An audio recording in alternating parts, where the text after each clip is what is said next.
Baik, selamat sore. Salam sehat untuk kita semua. Salve, salam sejahtera. Perkenalkan, saya Pius Almindule Kiberek. Saya adalah dosen pada Prodi D3 Keperawatan Fakultas Pertanian Universitas Timor di Nusa Tenggara Timur. Pada kesempatan ini, saya akan menjelaskan salah satu mata kuliah yang saya ampuh pada semester genap, yaitu Keperawatan Medikal Bedah 2 atau KMB 2. Mata kuliah KMB 2 ini merupakan mata kuliah wajib pada semester 4 Prodi D3 Keperawatan. Terdiri dari 2 SKS teori dan 1 SKS praktek lab. Deskripsi mata kuliah KMB 2, mata kuliah ini merupakan lanjutan dari mata kuliah Keperawatan Medikal Bedah 1 yang membahas tentang masalah kesehatan yang lazim terjadi pada usia dewasa, baik yang bersifat akut maupun kronik, yang meliputi gangguan fungsi tubuh dengan berbagai penyebab patologis, di antaranya gangguan kebutuhan aktivitas, gangguan kebutuhan istirahat dan tidur, gangguan kebutuhan keseimbangan suhu tubuh, gangguan rasa aman dan nyaman, dan konsep keperawatan perioperatif. Adapun CPL yang dibebankan pada mata kuliah ini adalah yang pertama menunjukkan sikap caring dalam melakukan pelayanan keperawatan medikal bedah secara holistik. Yang kedua, mahasiswa menunjukkan sikap tanggung jawab dan tanggung gugat dalam melakukan asuhan keperawatan secara mandiri. Yang ketiga, mahasiswa menunjukkan kemampuan menguasai anatomi dan fisiologi tubuh manusia serta patofisiologi penyakit. Yang keempat, mahasiswa menunjukkan kemampuan memberikan asuhan keperawatan kepada individu, keluarga, dan kelompok, baik sehat maupun sakit, serta kegawat daruratan dengan memperhatikan aspek bio, psiko, sosiokultural, dan spiritual yang menjamin keselamatan klien sesuai standar asuhan keperawatan. Yang kelima, menunjukkan kemampuan mengelola asuhan keperawatan sesuai kewenangan klinis. Yang keenam, mahasiswa menunjukkan kemampuan menyelesaikan pekerjaan berlingkup luas dengan menganalisis data serta metode yang sesuai dan dipilih dari beragam metode yang sudah maupun belum baku dan dengan menganalisis data-data. Yang ketujuh, mahasiswa menunjukkan kemampuan kinerja dengan kualitas dan kuantitas yang terukur. Adapun capaian pembelajaran mata kuliah atau CPMK-nya diantaranya adalah 1. Mahasiswa menunjukkan sikap bertanggung jawab dalam memberikan asuhan keperawatan secara mandiri dan berkelompok. Yang kedua, mahasiswa menguasai konsep asuhan keperawatan klien dalam rentang sehat sakit pada berbagai tingkat usia. Yang ketiga, mahasiswa mampu memberikan asuhan keperawatan kepada individu, keluarga, dan kelompok, baik sehat maupun sakit, serta kegawat daruratan dengan memperhatikan aspek bio, psiko, sosiokultural, dan spiritual yang menjamin keselamatan klien sesuai standar asuhan keperawatan. Yang keempat, mahasiswa mampu mengelola asuhan keperawatan sesuai kewenangan klinis. Yang kelima, mahasiswa mampu menyelesaikan pekerjaan berlingkup luas dengan menganalisis data serta metode yang sesuai dan dipilih dari beragam metode yang sudah maupun belum baku dan dengan menganalisis data. Yang keenam, mahasiswa mampu menunjukkan kinerja dengan kualitas dan kuantitas yang terukur. Adapun bahan kajian atau pokok bahasan pada mata kuliah KMB 2 ini diantaranya adalah 1. Gangguan kebutuhan aktivitas patologis muskuloskeletal, persarafan, dan indera. Yang kedua, gangguan kebutuhan istirahat dan tidur akibat patologis sistem persarafan dan integumen. Yang ketiga, gangguan kebutuhan keseimbangan suhu tubuh akibat patologis berbagai sistem tubuh. Yang keempat, gangguan kebutuhan rasa aman dan nyaman, patologis, sistem integumen, dan sistem imun. Dan yang kelima adalah keperawatan perioperatif yang dimulai dari pre-op, intra-op, dan juga post-op. Selanjutnya, rencana pembelajaran yang terjabar dalam setiap minggu, yaitu minggu pertama akan membahas tentang penjelasan kontrak perkuliahan, dalam hal ini penjelasan tentang RPS, lalu dilanjutkan dengan gangguan kebutuhan aktivitas akibat patologi sistem muskuloskeletal. Minggu kedua, membahas tentang gangguan kebutuhan aktivitas akibat patologi sistem persarafan. Ketiga, gangguan kebutuhan aktivitas akibat patologi sistem indera. 4, gangguan kebutuhan istirahat dan tidur. 5, gangguan kebutuhan keseimbangan suhu tubuh. 6, gangguan kebutuhan rasa aman dan nyaman. 7, keperawatan perioperatif pertama atau 1. Selanjutnya, minggu ke-8 akan terjadi UTS. Dan minggu ke-9 dilanjutkan dengan keperawatan perioperatif 2. Adapun mata kuliah ini adalah menggunakan sistem blok, di mana setelah perkuliahan, mahasiswa akan melanjutkan praktek belajar klinik di rumah sakit. Oleh karena itu, pada minggu ke-10, mahasiswa akan menjalani persiapan untuk praktik. Lalu minggu ke-11, mahasiswa akan melaksanakan ujian OSCE untuk beberapa keterampilan yang sudah di brainstorming, sehingga mahasiswa ketika melewati tahapan ujian OSCE tersebut dinilai untuk memenuhi tidaknya masuk ke rumah sakit. Lalu minggu ke-14 sampai 15, mahasiswa akan menjalani praktek belajar klinik di rumah sakit. Selanjutnya, minggu ke-16, mahasiswa akan menjalani ujian akhir semester. Adapun penerapan sistem pembelajarannya menggunakan delivery, interaction, dan juga assessment. Nah, di mana delivery-nya dilakukan dengan penyampaian materi pembelajaran di kelas, baik ceramah maupun diskusi, juga praktek di lab. Kemudian interaction-nya dilakukan melalui interaksi baik antara dosen dan mahasiswa maupun interaksi antara mahasiswa dengan mahasiswa. Dalam hal ini dapat dilakukan dengan diskusi kelompok berbasis kasus penyakit yang lazim terjadi serta praktek di lab. Dalam hal ini bermain peran ataupun simulasi sebagai pasien ataupun sebagai perawat untuk mendapatkan keterampilan-keterampilan tertentu. Kemudian asesmennya dilakukan melalui penyelesaian tugas-tugas baik individu maupun kelompok, serta kuis dalam bentuk pre dan post test untuk mengevaluasi pemahaman mahasiswa terkait materi yang akan dan telah diterimanya. Lalu ujian terkait dengan lab, maka mahasiswa akan dilakukan asesmen menggunakan ujian OSCE, dan di praktek belajar klinik ataupun di rumah sakit akan dilakukan melalui pre dan post conference. Sistem penilaiannya terhadap teori akan dilakukan penilaian terhadap cooperative learning atau kehadiran di kelas, lalu penilaian kepribadian, tugas mandiri ataupun kelompok, UTS dan UAS. Sedangkan untuk praktik laboratorium, penilaian diperoleh dari sikap dan juga uji OSCE, dalam hal ini unjuk kerja di laboratorium KMB.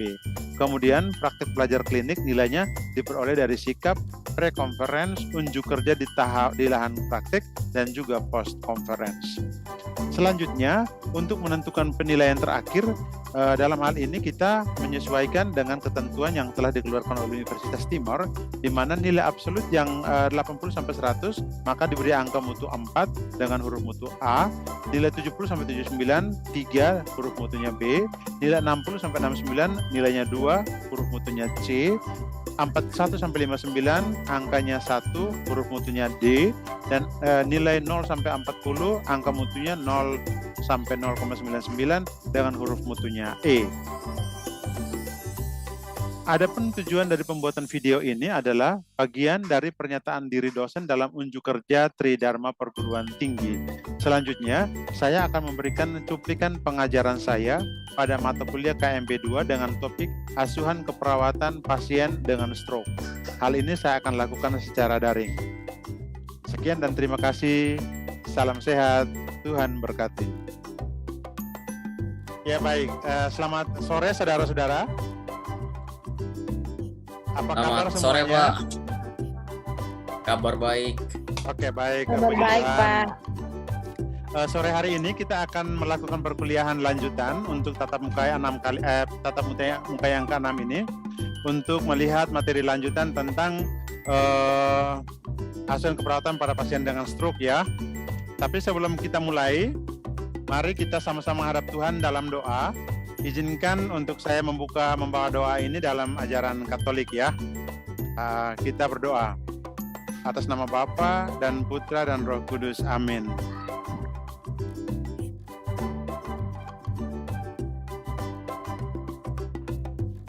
Bapa dan Putra dan Roh Kudus. Amin.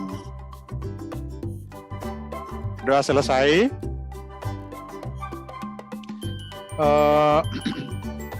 Sore hari ini kita akan melihat tentang asuhan keperawatan pada kalian dengan stroke ya. Ini merupakan pertemuan lanjutan, pertemuan yang ke-6, sebagaimana pertemuan yang di pertemuan yang kelima kemarin itu kita sudah membahas tentang berbagai hal tentang penyakit yang lazim terjadi. Sebelumnya untuk absen nanti saya menyesuaikan dengan link yang sudah dibagikan di grup kelas ya. Nanti kemudian baru saya akan ambil dan saya absen secara manual lagi. Oke, kita akan melihat tentang asuhan keperawatan para klien dengan stroke. Di sini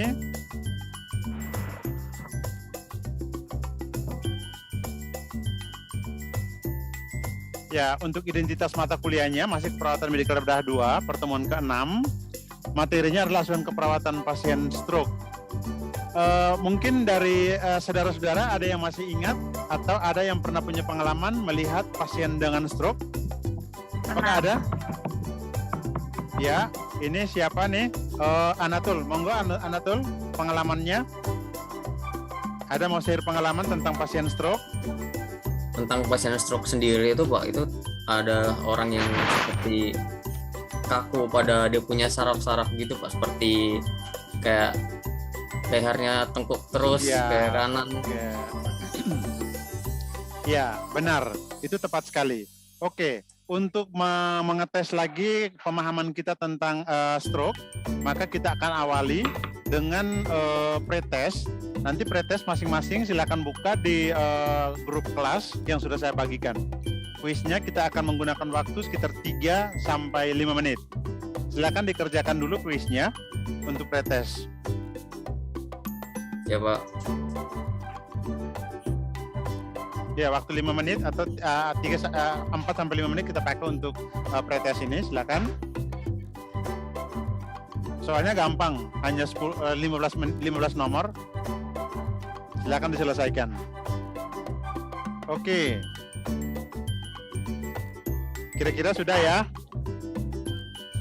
Carmelita, apakah sudah? Sudah, Pak. Oke, baik. Kita akan mulai pada teorinya. Stroke itu merupakan penyakit pada pembuluh darah di otak. Itu intinya ya. Jadi definisi menurut WHO itu stroke adalah suatu keadaan di mana ditemukan tanda-tanda klinis yang berkembang cepat berupa defisit neurologik vokal dan global yang dapat memperberat dan berlangsung lama selama 24 jam atau lebih dan atau dapat menyebabkan kematian tanpa adanya penyebab lain yang jelas selain vaskuler. Kita lihat di sini ya, ini gambaran otak. Pada waktu kita belajar anatomi dan fisiologi, sudah kita ketahui tentang gambaran otak. Apabila diberikan tanda kuning seperti begini, ini menunjukkan kepada kita bahwa ada sumbatan atau ada oklusi pada pembuluh-pembuluh darah tersebut, sehingga terjadilah gangguan pada otak. Nah, ini gambaran bahwa ada sumbatan pada otak di bagian ini, pembuluh darah di sini yang akan memperdarahi dan ini terjadi gangguan. Kemudian yang di sini apabila terjadi perdarahan pun, maka pembuluh darah yang di sini akan rusak dan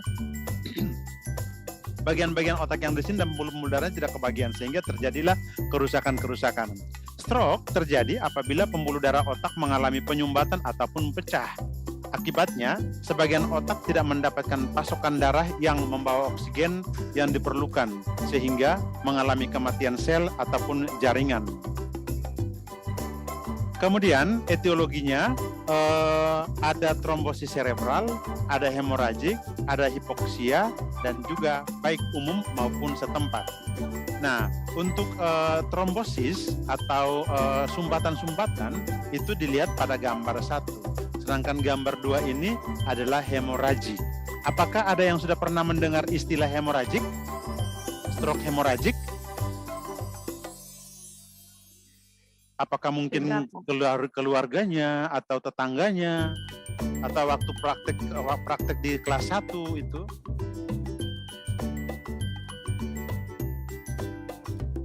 Apakah ada? Ano, mungkin saya mendengar lagi dari Ano.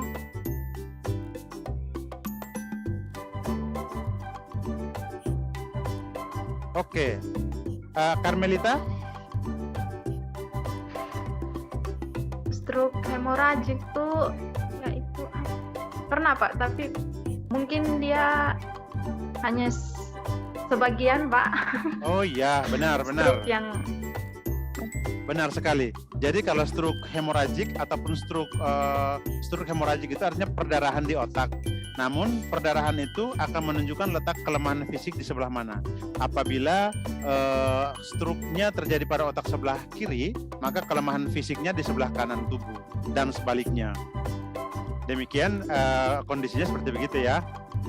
Kemudian kita akan melihat lanjutan tentang klasifikasi stroke. Klasifikasi stroke itu sebagaimana makalah yang sudah kita bagikan sebelumnya, yaitu ada stroke iskemik dan stroke hemoragik. Nah, untuk stroke iskemik itu umumnya oleh karena sumbatan ataupun halangan daripada aliran darah menuju ke jaringan-jaringan sel. Sedangkan kalau hemoragik itu oleh karena pembuluh darah otak pecah sehingga kerusakan lebih berat ataupun lebih besar daripada stroke yang satunya.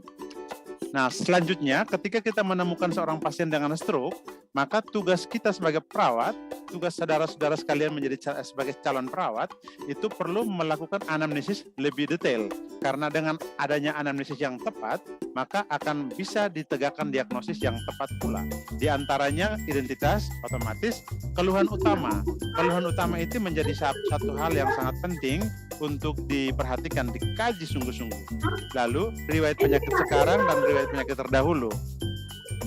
Kemudian riwayat penyakit keluarga dalam hal ini oleh karena penyakit stroke ini merupakan penyakit keturunan sehingga perlu dikaji faktor-faktor ataupun genogram daripada pasien tersebut. Kemudian pengkajian psikososial pun kita harus lihat karena apabila pasien-pasien itu hidup dalam penuh dengan tekanan stres dan sebagainya, maka hal ini akan menjadi faktor pendukung untuk terjadinya stroke. Kemudian kita akan lihat lanjutan, kenali 5 tanda dan gejala daripada stroke. Bahwa akhir-akhir ini istilah stroke akrab kita dengar di telinga kita.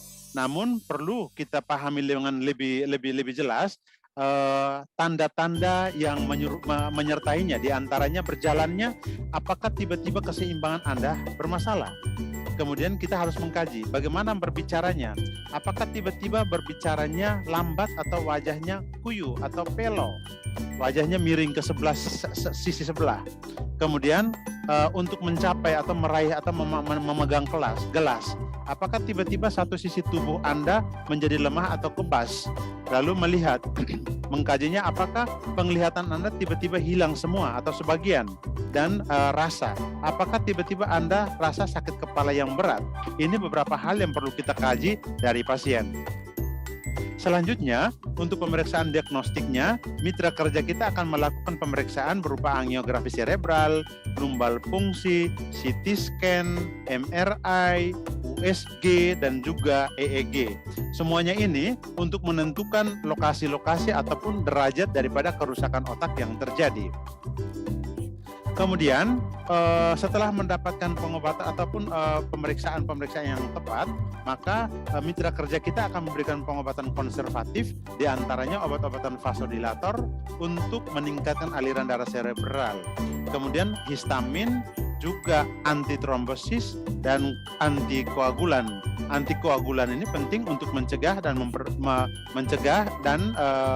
menghindari terjadinya trombus yang lebih parah.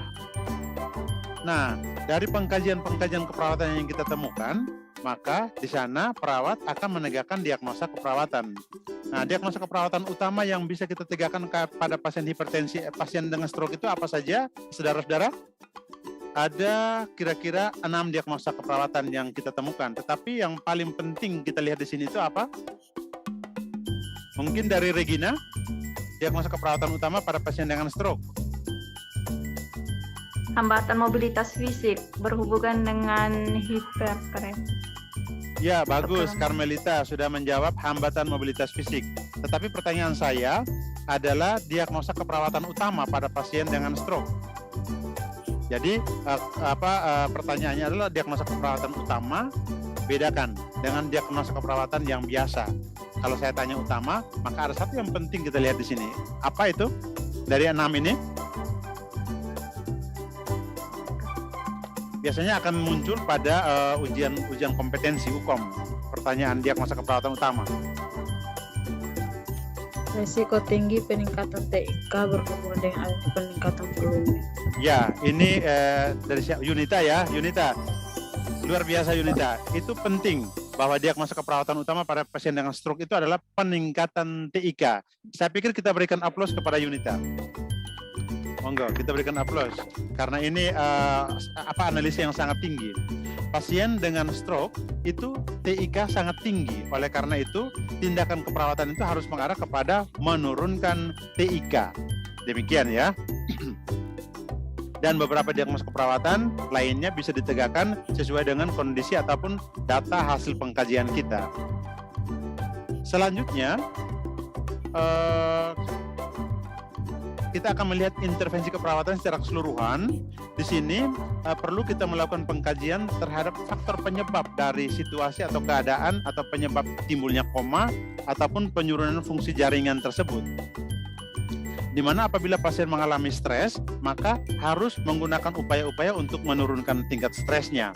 Selain itu, terkait dengan tanda-tanda vital perlu dilakukan monitor setiap 4 jam. Kita akan melihat fluktuasinya karena obat-obatan yang diberikan kepada pasien dengan stroke itu umumnya adalah hipertensi, tekanan darah tinggi. Sehingga untuk menurunkan tekanan darah tinggi itu harus dilakukan secara bertahap. Oleh karena itu, monitor tekanan tanda-tanda vital terutama tekanan darahnya itu harus dilakukan secara bertahap sehingga pasien tidak jatuh pada keadaan hipotensi.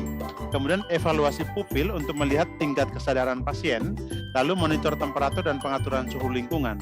Kemudian pertahankan kepala atau leher pada posisi netral ataupun posisi anatomis ya, karena diagnosa utama tadi itu adalah peningkatan TIK, sehingga kita harus mengatur supaya venous return-nya, aliran balik venanya itu harus lebih tinggi, supaya tidak ada peningkatan tekanan darah ataupun peningkatan darah di dalam otak. Kemudian ciptakan periode istirahat yang cukup, lalu kurangi rangsangan eksternal, kemudian cegah atau hindari terjadinya falsafah manuver seperti harus mengadaan pada waktu BAB ataupun kondisi marah. Itu kan merupakan sebuah kondisi atau keadaan-keadaan menyebabkan falsafah manuver meningkat. Oleh karena itu pertahankan ataupun cegah atau hindari terjadinya falsafah manuver. Kemudian jika pasien muntah maka bantu atau atasi supaya jangan sampai terjadi aspirasi. Kemudian kaji peningkatan istirahat dan tingkah laku pada pagi hari, karena umumnya kondisi-kondisi pada pagi hari ini akan mengarah kepada peningkatan tekanan darah yang mengarah kepada terjadinya stroke. Oke, sampai di sini mungkin ada yang mau bertanya? Carmelita mungkin ada pertanyaan? Yunita? Tidak ada, Tidak. Pak. Oke, kalau begitu saya yang bertanya ya. Ano mau bertanya, silakan Ano.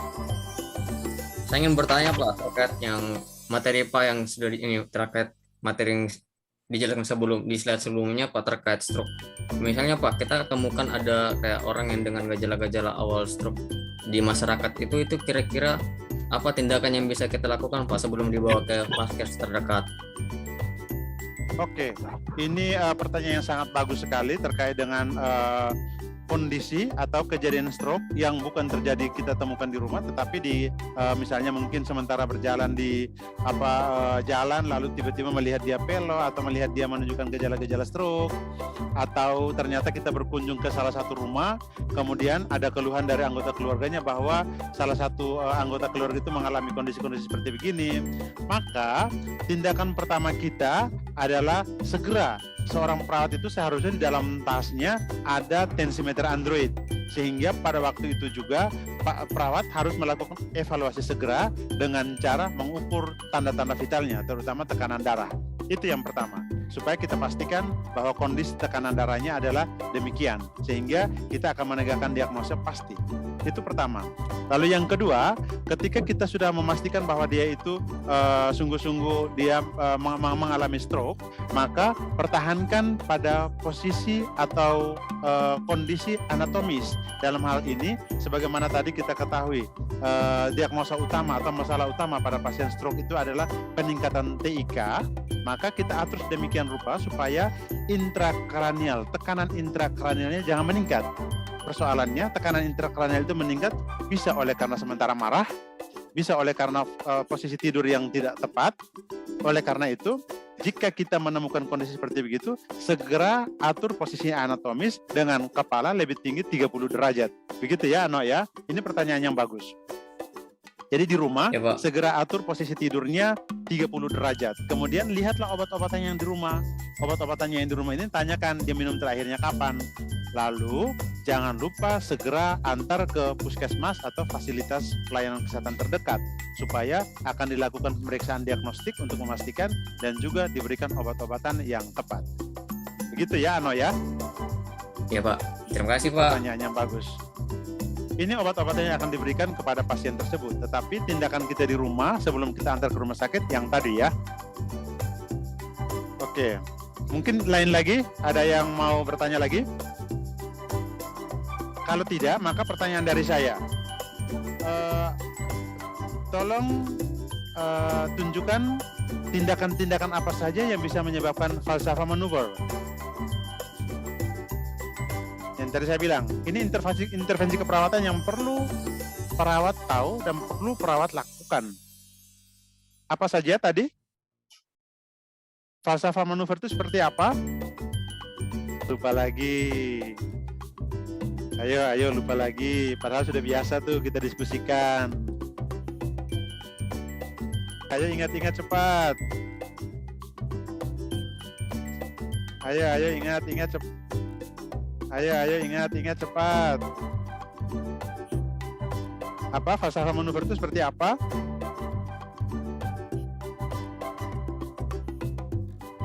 Apalagi? Ayo. Ini penting nih. Ngedan, Pak. Ngedan. Oh ya, ngedan. Ngedan saat buang air besar.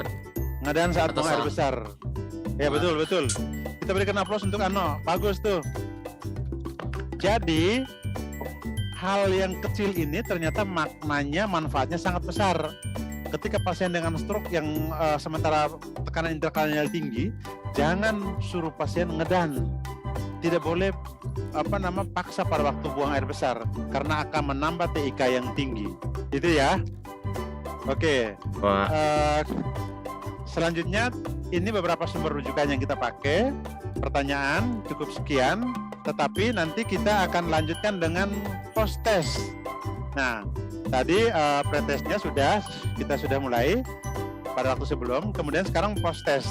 Post test baru saja saya kirimkan ke email WA group. Silakan diselesaikan post testnya. Nanti nilainya akan direkam pada HP laptop saya. Masing-masing silakan menyelesaikan kuisnya.